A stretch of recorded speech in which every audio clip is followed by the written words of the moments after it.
शिक्षा विभाग के अपर मुख्य सचिव श्री संजय कुमार जी, शिक्षा विभाग के सचिव श्री असंगबा जी, उच्च शिक्षा के निदेशक श्रीमती रेखा जी और सभी विभाग के कर्मीगण, इस कार्यक्रम में विशेष रूप से वीडियो कॉन्फ्रेंसिंग से जुड़े हुए सम्मानित कुलपतिगण, और ये कहने में ज्यादा अच्छा लगता है कि वीसी से जुड़े वीसी लोग, यहाँ उपस्थित सभी विश्वविद्यालयों के कुल सचिवगण और हमारे मीडिया के साथियों, यह बिल्कुल सही बात है जैसा कि हमारे अधिकारियों ने आपसे साझा किया है कि आज का दिन शिक्षा विभाग के लिए एक विशेष महत्व का दिन है। विशेष रूप से उच्च शिक्षा के क्षेत्र में आप सबने देखा है कि आज हम लोग 3 विशेष रूप से तैयार किए गए पोर्टल्स की शुरुआत कर रहे हैं, उसका लॉन्च कर रहे हैं। तीनों के बारे में आपको विस्तार से हमारे सचिव असंगबा जी ने बताया है और तीनों का महत्व हम समझते हैं कि आप सब लोग समझते हैं कि आज ये तीनों गतिविधियां जिनके संबंध में इन पोर्टलों का लॉन्च हुआ है, ये तीनों महत्वपूर्ण है और बहुत ही प्रासंगिक है। ये दिन रात का काम होता है और लगातार इससे जुड़े कार्यों का निष्पादन विभाग या निदेशालय के द्वारा किया जाता रहा है। और आप सबने महसूस किया होगा जब इसकी प्रस्तुति आपको बताई जा रही थी कि इन प्रक्रियाओं से जुड़े हुए तीनों पोर्टल आपके सामने आए हैं। एक कॉलेज एफिलिएशन से जुड़ा हुआ पोर्टल है, दूसरा परफॉर्मेंस ग्रांट जो दिया जाता है उससे जुड़ा पोर्टल है, और तीसरा जो रिक्रूटमेंट से जुड़ा हुआ पोर्टल है। तीनों पोर्टल महत्वपूर्ण है और ये एक तरह से विभाग या निदेशालय के दिनचर्या के कार्यों में शामिल रहते हैं। रोज इनके संबंध में कुछ न कुछ काम विभाग में चलते रहता है और आपने देखा है कि किस ढंग से पोर्टल को सुगम और सुविधापूर्ण बनाया गया है कि जिस प्रक्रिया को करने में या जिस प्रक्रिया को पूरा करने में कितना समय और कितनी परेशानी होती थी, आज वो सुगमता से कोई भी शिक्षण संस्थान अपनी जगह से वो उस काम को कर सकते हैं।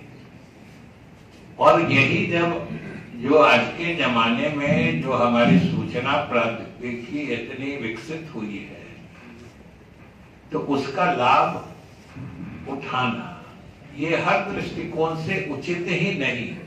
अब तो एक तरह से अपरिहार्य बनते जा रहा है, क्योंकि अगर हम नहीं उठाते हैं तो सिर्फ और सिर्फ परेशानी आती है और लोग हर तरीके से परेशान होते हैं, कई तरह की शिकायतों को पैदा करता है।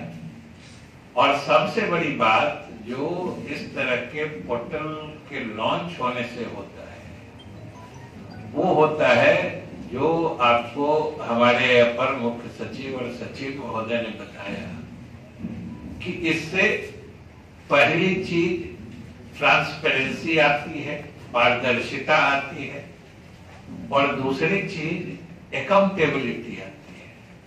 जिम्मेदारी जो करते हैं, उत्तरदायित्व का निर्धारण होना आसान हो जाता है।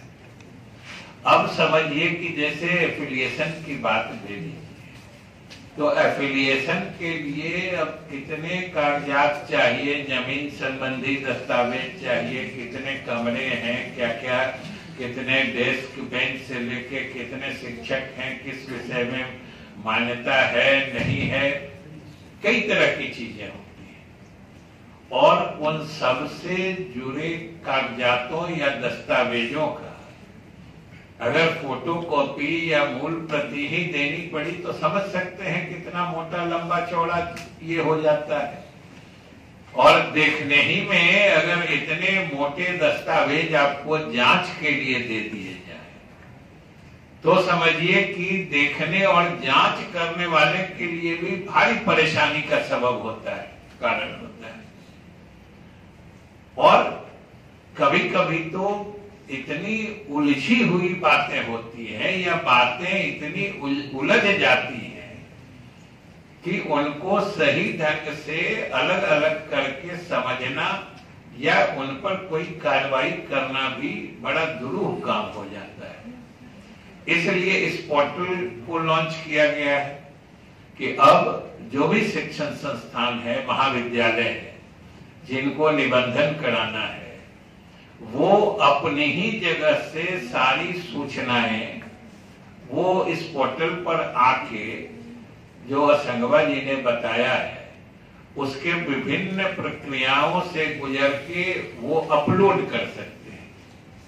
और वो अपने संस्थान में बैठ के उन्होंने उसको अपलोड कर दिया, मतलब समझ लीजिए कि उन्होंने संबंधन के लिए अपनी दरखास्त या अर्जी यूनिवर्सिटी और सरकार के यहाँ लगा दी, जिसके लिए उनको यूनिवर्सिटी जाना पड़ता, सरकार में आना पड़ता, अलग अलग जगह पर विश्वविद्यालय के मुख्यालय जा रहे हैं, फिर सरकार में यहाँ सचिवालय आ रहे हैं। उन सारी प्रक्रियाओं को का निचोड़ निकालते हुए सीधे वेबसाइट जो पोर्टल है उस पर जाके वो उसको डाल देते हैं। और संयोग से हमारे सभी कुलपतिगण भी जुड़े हुए हैं और कुल सचिव यहाँ मौजूद है। कॉलेज के डालते ही विश्वविद्यालयों को उन चीजों का स्वतः संज्ञान लेना है। ये विश्वविद्यालयों को नोट करने की बात है कि ये नहीं है कि अगर महाविद्यालय ने पोर्टल पे अपनी सूचना या अपनी सारी जो रिक्वायर्ड इंफॉर्मेशन है वो डाल दी है तो फिर उस संस्थान का कोई आदमी फिर विश्वविद्यालय या सरकार के यहाँ संपर्क करे, उस भरोसे न विश्वविद्यालय को बैठना है न सरकार को जिन चीजों को देखनी है उसके लिए इंतजार करना है। अगर कॉलेज ने डाल दिया इंफॉर्मेशन तो विश्वविद्यालय स्वतः संज्ञान लेगा और उन चीजों की स्क्रीनिंग, स्क्रूटनी या जो भी कहिए संबंधित चीजों की जांच करके वो तिथियां भी बता दी गई हैं। 15 अक्टूबर तक कॉलेज को डालना है, फिर जो यूनिवर्सिटी के को सारी चीजों को देख के और दस्तावेज जांचने के भी कई तरीके होते हैं, कई मिजाज होते हैं जो मानसिकता करते हैं, क्योंकि ये हमेशा विश्वविद्यालयों को भी समझना चाहिए कि सरकार की नीति उच्च शिक्षा को बढ़ावा देने की है। इसीलिए सरकार ने कॉलेज को संबद्धता देने की नीति अपनाई है। तो संबद्धता प्रदान करने के लिए जिन आवश्यक शर्तों को पूरा करने की जरूरत होती है उनमें अगर कोई कमी है, कमी दिखती है तो उसको पूरा करवाने की व्यवस्था करनी चाहिए। सिर्फ एक मतलब त्रुटि खोज के और उसके आधार पर उस बात को पेंडिंग लंबित कर देने की कोई मंशा नहीं होनी चाहिए, क्योंकि अल्टीमेटली जब तक महाविद्यालय, विश्वविद्यालय और सरकार, हमारे यहाँ का निदेशालय, ये तीनों मिल के नहीं काम करेंगे तो हम उच्च शिक्षा के क्षेत्र में जो प्रगति चाहते हैं, जो विकास चाहते हैं, वो नहीं हो सकता है। और एक बार यूनिवर्सिटी ने अगर सारी चीजों की जांच पड़ताल कर ली है, फिर उनको तुरंत सरकार के यहाँ भेजना है, क्योंकि ये तय है कि जब तक विश्वविद्यालय से अनुशंसा होकर सरकार के द्वारा उसका अनुमोदन नहीं होता है, तब तक संबद्धता जायज नहीं होती है। काहे कि मैंने मंत्री के रूप में बहुत सारे कॉलेजों के बारे में देखा है इस तरह की त्रुटिपूर्ण स्थिति कि कॉलेज ने कुछ मांगा, विश्वविद्यालय ने अपने स्तर से जांच करके या तो रिकमेंड करके गवर्नमेंट में भेज दिया और कॉलेज ने उस पे आगे का काम शुरू कर दिया, एडमिशन लेना शुरू कर दिया, आगे की कार्रवाई कर दी। बाद में जाके फिर बच्चे दाखिल हो जाते हैं, उनकी पढ़ाई हो जाती है, कभी एग्जाम हो जाता है, तब जाके ये बात निकल के आती है कि भाई इसको तो सरकार से संबद्धता का अनुमोदन हुआ ही नहीं। तब फिर समझिए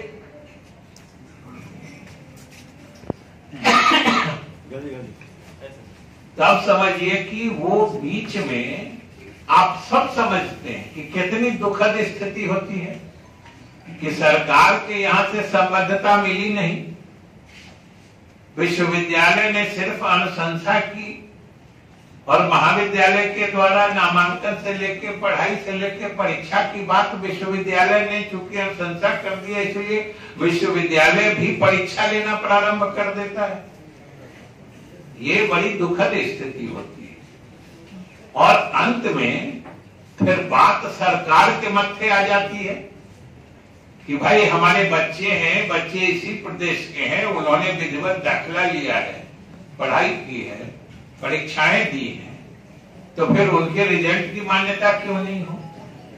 तो इस तरह की दुखद स्थिति अगर आती है तो उसके लिए तो हम ही तीनों में से कोई जिम्मेवार है। महाविद्यालय है, विश्वविद्यालय है, निदेशालय है।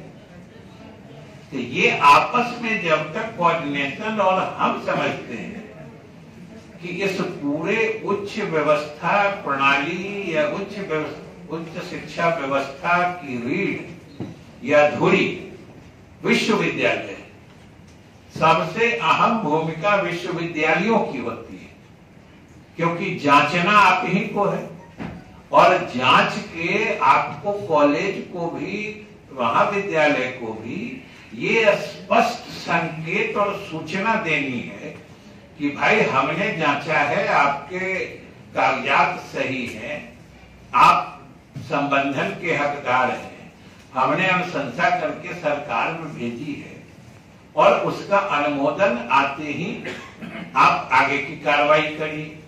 जब तक सरकार से नहीं अनुमोदित होता है आपको आगे नहीं बढ़ना है कि आखिर ये कॉलेज को तो बताना होगा, नहीं तो अंत में फिर कोई दुखद स्थिति उत्पन्न होती है और पूरे सरकार के लिए सिरदर्द बनता है।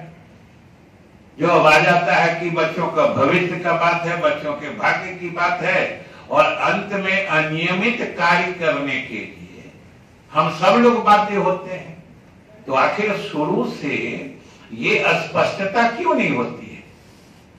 सरकार तो अपनी बात विश्वविद्यालयों को कहती है, लेकिन ये कर्तव्य या ड्यूटी तो विश्वविद्यालयों को है कि वो सरकार के द्वारा निर्धारित सभी चीजों, नियमों या जो भी तरीके हैं उसकी विधिवत सूचना महाविद्यालयों को दे और उसी हिसाब से कॉलेज में विश्वविद्यालय काम करे। नहीं तो कभी देखते हैं किसी पढ़ाई के बारे में होता है, किसी विषय का विश्वविद्यालय ने दे दिया, किसी में अपने स्तर से दे दिया, ने गवर्नमेंट में भेजा तो फिर वहां कॉलेज ने शुरू कर दिया बिना विधिवत अनुमोदन की। तो ये सब स्थिति आने से अनावश्यक तनाव भी होता है और परेशानी का भी आलम बनता है। इसलिए ये सब पोर्टल लॉन्च होने का या सरकार के द्वारा इसकी शुरुआत करने की जरूरत और प्रासंगिकता इस माने में अधिक है कि अब सब चीज सबके नजर में रहेगा। पोर्टल है तो कॉलेज ने कब डाला, यूनिवर्सिटी कब उसका प्रोसेसिंग कर रही है कि नहीं कर रही है, और इसमें भले हमारे कुल सचिवगण यहाँ पर हैं और शायद आप लोग का वर्कशॉप भी है, आज वर्कशॉप भी है।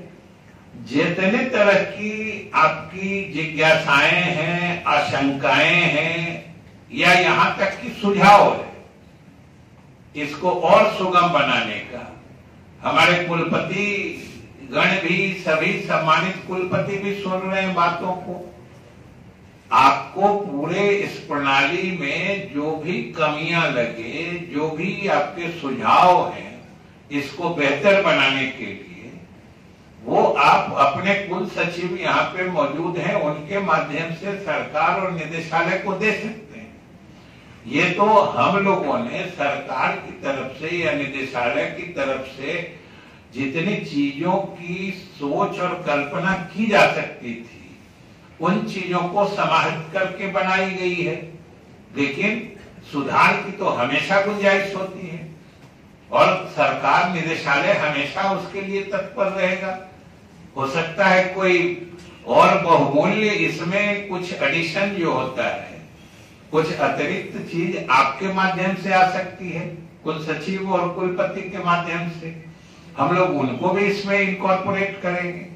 हमारी मंशा तो सिर्फ इतनी है कि ये पारदर्शी तरीके से, बिना खास विलंब के और बिना किसी के परेशानी के, जितना सुगम तरीके से इस कार्य को मिलके हम लोग संपादित कर सकें, हमारा मकसद यही है।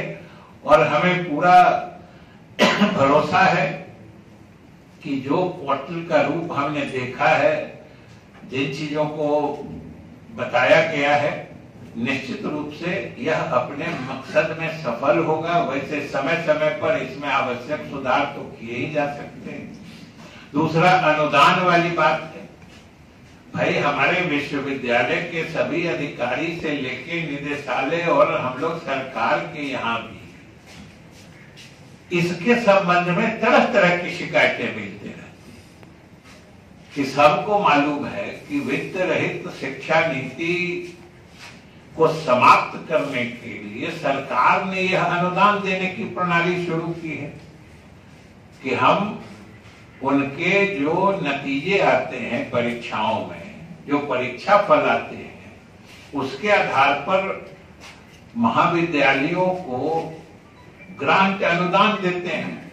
इसीलिए परफॉर्मेंस ग्रांट करते हैं कि जितना बढ़िया, और इसके पीछे मकसद है कि सभी महाविद्यालय का चाहे प्रबंधन हो या वहां काम करने वाले हमारे शिक्षकगण हो, सभी लोग उत्साह से काम करेंगे जिससे अधिक अनुदान पा सकें। और वह भी परीक्षा फल में श्रेणी आधारित है, जो फर्स्ट डिवीजन में कितने करेंगे तो कितना मिलेगा।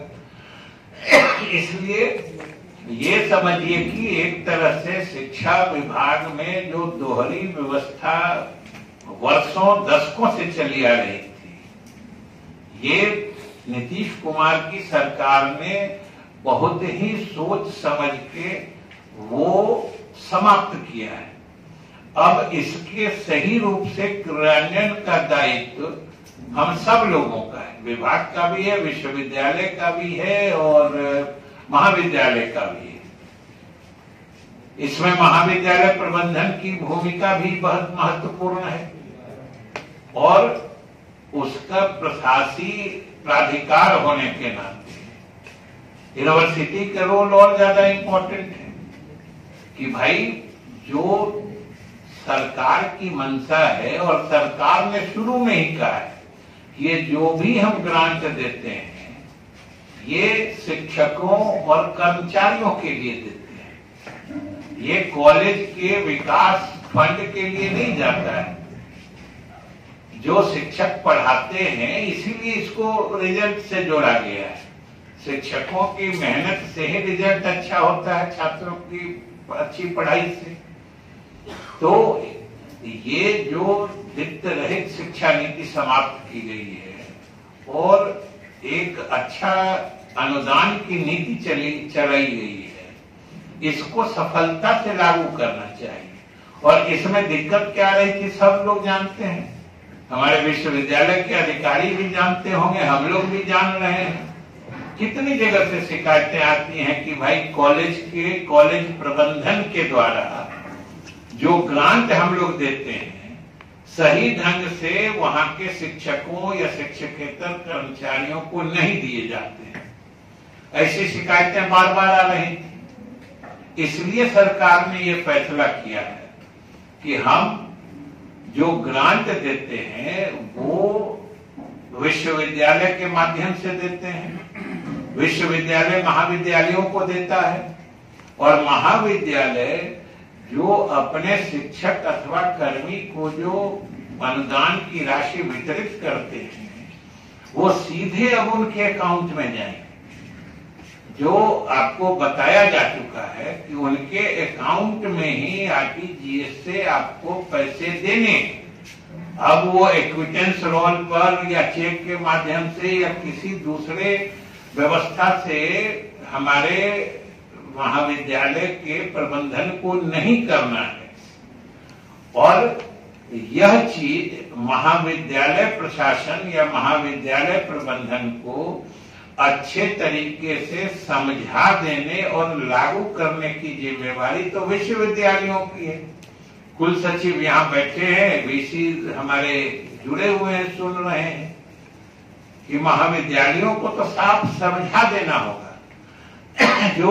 जो अभी तक हुआ सो हुआ, अब बिना उनके खाते में सीधे पैसा भेजे, और इसीलिए पोर्टल का भी लॉन्च करने से उसमें मैंने उसको प्रभावकारी बनाने की बात है कि आप पैसा दीजिएगा वो यहां से दिखेगा, नहीं दीजिएगा तो फिर वो आपके विरुद्ध बात जाएगी। और हम लोगों ने ये स्पष्ट बता दिया है और हम सभी विश्वविद्यालय के प्रशासन से भी अनुरोध करते हैं कि इस बात को सीधे बता दें महाविद्यालयों कि इसमें कोई कॉम्प्रोमाइज नहीं हो सकता है।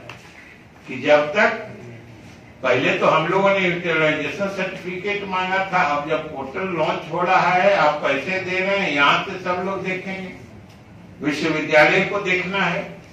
और जब तक ये नहीं होगा तब तक आप अगले अनुदान के हकदार नहीं होंगे, पात्र नहीं होंगे।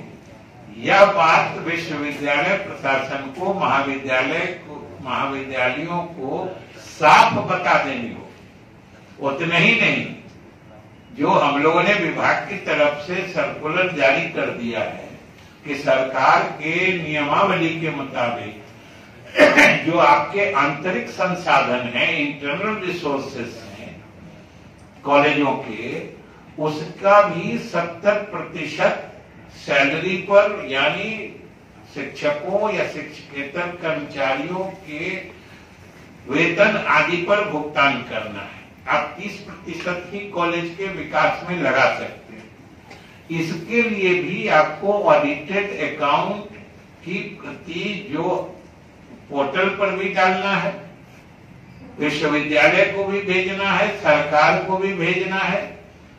और इन दोनों शर्तों को अगर आप पूरा करते हैं, जो अनुदान की राशि आरटीजीएस से अकाउंट में देते हैं और अपने इंटरनल रिसोर्सेज का 70% आप सैलरी हेड में या कर्मचारियों को देते हैं, तभी आप किसी भी प्रकार के अनुदान की या सरकारी सुविधा के हकदार होंगे।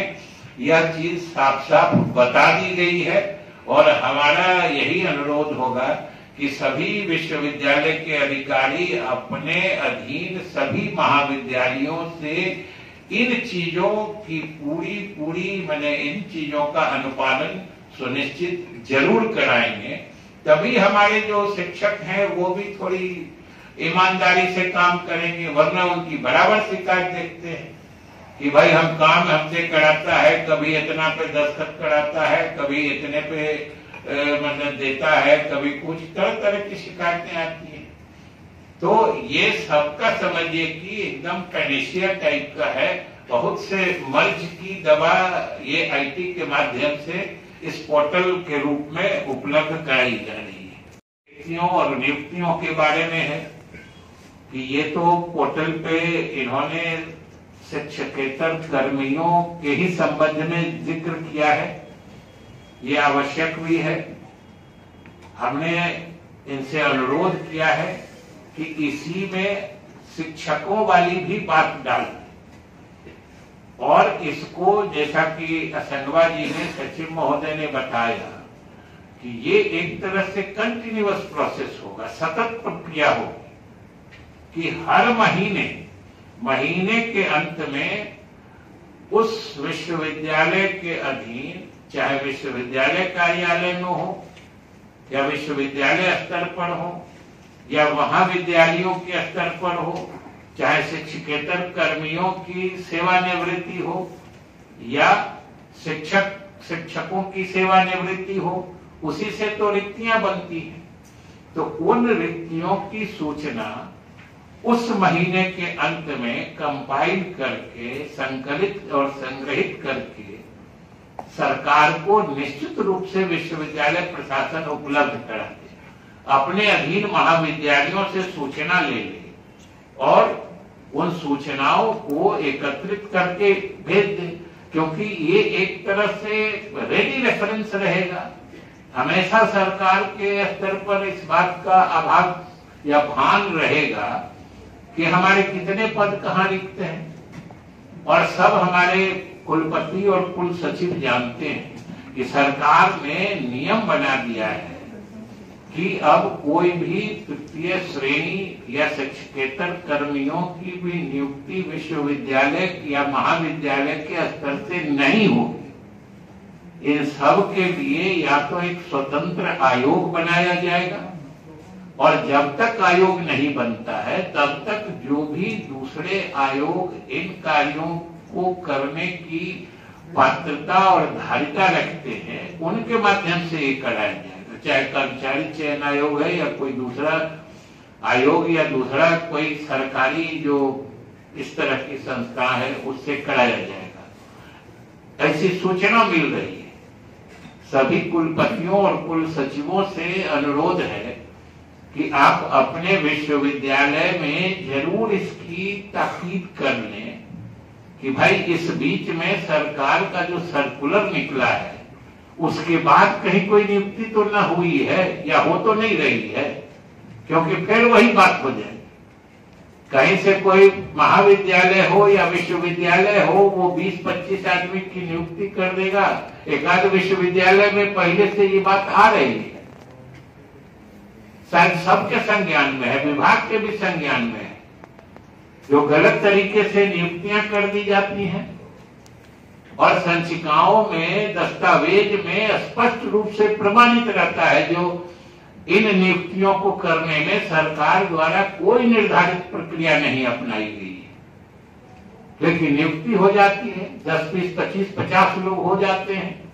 आखिर सब लोग बिहार के ही होते हैं, सब लोग कहीं न कहीं से जुड़े होते हैं, और उनको हटाइए तो हंगामा, नहीं हटाइए तो अनियमित कार्य। इस बीच में जो सरकार या प्रशासन जो सैंडविच होता है, क्या दुविधा की स्थिति बनती है, आखिर इसकी जिम्मेवारी कौन लेगा?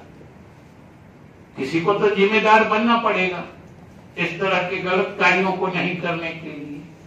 और हम समझते हैं कि इसमें विश्वविद्यालय प्रशासन की भूमिका सबसे महत्वपूर्ण है, क्योंकि बीच में देखना आप ही का काम है। सरकार तो नीतियां बना के केवल ये देखती है कि आप नीतियों से इधर उधर न जाएं, उतना ही देखती है, लेकिन उन नीतियों का क्रियान्वयन प्रभावकारी तरीके से हो, ये तो आप ही कर सकते हैं। और नहीं करने से फिर आपको भी परेशानी है, हमको भी परेशानी है। कभी कभी कोई नकारात्मक कदम उठाने पड़ते हैं जो हम लोगों का चॉइस नहीं होता है। किसी को आपने गलत ढंग से नौकरी दे दी, कोई 10 साल काम कर लेता है, कोई 20 साल काम कर लेता है। कितने जगह हमने देखा है अभी कई संचिकाओं में जो बात निकल के आ गई गलत नियुक्ति है, तो सिर्फ एक बैंक का निर्णय ले लिया कि उसको उसका वेतन बंद हो गया। अब सोच लीजिए, वेतन बंद है लेकिन उस गलत नियुक्ति को अंडू करना या उसको निरस्त नहीं किया गया। अब कितनी दुखद स्थिति है, सो देखिए कि वेतन बंद है लेकिन वो आदमी ड्यूटी कर रहा है। ये सब स्थिति मेरी समझ से अनजाने में नहीं हो सकती और ये अंत में सरकार का सिरदर्द बनती है, जो बिल्कुल ही लाजमी नहीं है और ऐसा करना कभी उचित नहीं माना जा सकता है। और गलत नियुक्ति करना गलत है, बाद में डिटेक्ट हो जाए, बात सामने आ जाए कि गलत नियुक्ति है, तो सिर्फ तनख्वाह बंद करके उसको सर्विस में कंटिन्यू कराना, ये तो समझिए डबल फॉल्ट। ये और ज्यादा परेशानी है। कल हो के आप उसका कोर्ट में ग्राउंड बना रहे हैं, जो हमारा तनख्वाह कहा, हमको हटाया नहीं, हम 10 साल से बिना तनख्वाह का काम कर रहे हैं। तो भाई इस सब तरह की स्थिति आने से जिम्मेदारी तो सुनिश्चित करनी पड़ेगी। ये किनके कारण इस सब तरह की स्थिति बनती, इसलिए हम समझते हैं कि हमारे सभी कुलपति और कुल सचिव इतने जिम्मेदार, इतने प्रभावी जरूर हैं कि इन सब चीजों के मद्देनजर गलत नियुक्ति, गलत चीजों से न सिर्फ परहेज करेंगे बल्कि पीछे से भी अगर कोई इस तरह की गलत चीजें आ रही हैं, क्योंकि अगर गलत चीजों को हम लोगों ने जान करके भी उसको कंटिन्यू करने को छोड़ दिया, अलाउ कर दिया, तो उस गड़बड़ी में हम सब लोग शामिल माने जाते हैं, सबकी जिम्मेदारी बन जाती है। तो हम कोई बहुत पीछे की जिम्मेदारी सुनिश्चित करके और फिर उन पर कार्रवाई दंडात्मक हो ही जाए, भले हम इसमें रुचि नहीं रखते हो, लेकिन भाई इतनी सरकार की मंशा और हम लोगों की रुचि जरूर है कि कोई गलत काम किसी कारण, किसी परिस्थिति से चला आ रहा है या हो रहा है और हम और आप कन्विंस हैं कि ये बात गलत है, तो उसको कम से कम आगे तो किसी रूप में नहीं चलना चाहिए, क्योंकि अगर आगे चला तो फिर हम सबकी जिम्मेवारी है और वो सुनिश्चित की जाएगी। क्योंकि कभी कभी होता है कि भाई कोई गलत चीज है, कोई माफ कर देना, तो वो व्यक्तिगत रिश्ते में होता है कि कुछ हमसे हो जाए, आपसे हो जाए, चलो माफ किया, लेकिन सरकार के यहाँ तो नीति होती है कि गलत किए हैं तो उसकी सजा है, उसका दंड निर्धारित है, कौन दंड देगा ये भी निर्धारित है। और अगर गलत करने वाले को जिसको दंड देने का अधिकार है वो दंड नहीं देता है, तो बाद में जब जांच होती है तो जिसने दंड नहीं दिया उस पर भी कार्रवाई होती है। तो यहां तो सारी चीजें निर्धारित हैं। तो इसलिए हम यही कहेंगे कि जो शिक्षकेतर कर्मी हैं उनकी नियुक्ति महाविद्यालय, विश्वविद्यालय से नहीं होनी है। हम फिर दोहरा रहे हैं कि हमारे सभी कुलपति और कुल सचिव सरकार के सर्कुलर की तिथि देख लें, उसके बाद अपने यहाँ अपने अधीन महाविद्यालयों में जितनी नियुक्तियां हुई हैं उसकी समीक्षा कर लें। अगर कुछ गड़बड़ी है तो उसका निराकरण कर लें, वरना फिर बाद में सरकार के स्तर से कोई बात होती है, फिर उसके आयाम कई तरह के निकल जाते हैं, बदल जाते हैं। उसी तरीके से शिक्षकों के भी रिक्ति पद जो स्वीकृत पद है उसके लिए भी जो हमारे अपर मुख्य सचिव बता रहे थे 4600 से अधिक शिक्षकों की नियुक्ति हो रही है। और विश्वविद्यालय सेवा आयोग बनाया गया है विशेष रूप से सरकार के द्वारा, क्योंकि विश्वविद्यालय स्तर पर शिक्षकों की कमी बहुत महसूस की जा रही थी और पढ़ाई प्रभावित हो रही थी, इसलिए ये विशेष व्यवस्था की गई है। तो ये कारगर ढंग से चले और विश्वविद्यालयों के माध्यम से जो उच्च शिक्षा है बिहार में वो खूब मजबूत हो, वो जो एकदम योग्य शिक्षक छात्रों को बहुत ही कारगर और प्रभावकारी शिक्षा प्रदान करें, ये चीजें सुनिश्चित की जानी है। संजय जी ने आपको बताया है कि जो आपको इंफ्रास्ट्रक्चर है उसमें भी जो सपोर्ट होगा सरकार कर रही है। अभी कुछ कोरोना सब लोग जानते हैं, 1.5-2 वर्ष से कोरोना की बात सब लोगों को मालूम है। सरकार के भी राजस्व और संसाधन पर उसका गहरा प्रभाव पड़ा है। उसके परिप्रेक्ष्य में भी हमारे विश्वविद्यालय या उच्च शिक्षा प्रभावित नहीं हो, ऐसी व्यवस्था हम लोग देख रहे हैं। लेकिन भाई आखिर शिक्षा तो शिक्षकों पर निर्भर करती है। हमारे महाविद्यालय नियमित रूप से चल रहे हैं कि नहीं, कक्षाएं चल रही हैं कि नहीं, शिक्षकों की कमी है एक तरफ, लेकिन जितने शिक्षक हैं वे अपना 100% शिक्षा में या शिक्षा कार्य में लगा रहे हैं कि नहीं, ये देखना भी तो आखिर विश्वविद्यालय का काम है। और विश्वविद्यालयों में एक चीज जो हमको लगता है बिल्कुल धीरे धीरे कहिए कि वो यूज से मैंने बाहर हो रहा है, आउट ऑफ यूज, या वो परंपरा ही बंद होती जा रही है, वो है कॉलेज इंस्पेक्शन। हमारे महाविद्यालयों के निरीक्षण। और हमको याद है हम लोग पढ़ते थे कॉलेज में या उससे भी पहले, तो कॉलेज में भी अचानक से कभी कॉलेज इंस्पेक्टर आ गए, कभी वाइस चांसलर आ गए, कभी रजिस्ट्रार आ गए, किसी क्लास में बैठ गए। जो शिक्षक पढ़ा रहे हैं उनके पढ़ाई में दम है कि नहीं है वो भी देखते थे। लेकिन ये परंपरा जो बिल्कुल छूटती जा रही है, इसको भी बरकरार करने की जरूरत है। और हम समझते हैं कि सभी हमारे विश्वविद्यालय के पदाधिकारी सक्षम हैं और इसको कर सकते हैं।